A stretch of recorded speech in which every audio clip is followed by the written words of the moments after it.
In this video, we'll go through step by step and replace the battery in your Audi S6 key fob.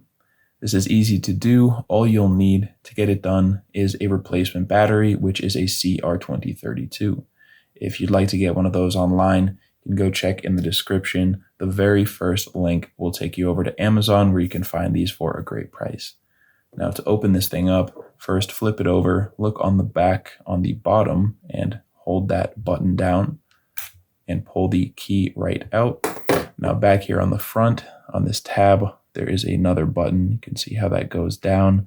You're going to hold that button down and pull on the tab and it will come right out with the battery and everything. You just pop the battery out. Grab your new CR2032. When you're ready to put it in, make sure the positive side is facing down and you'll just set that into place, positive side down.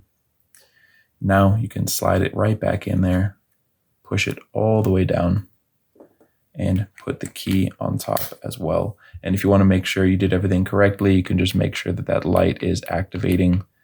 Mine's a little bit dim, yours should be brighter than that, but if it is activating, that means you did everything correctly and you are good to go. I hope you found this video helpful. If you did, feel free to leave us a like or a comment. And if you ever need help with another key fob, you can come back here to this channel and we'll have you covered with a tutorial like this one.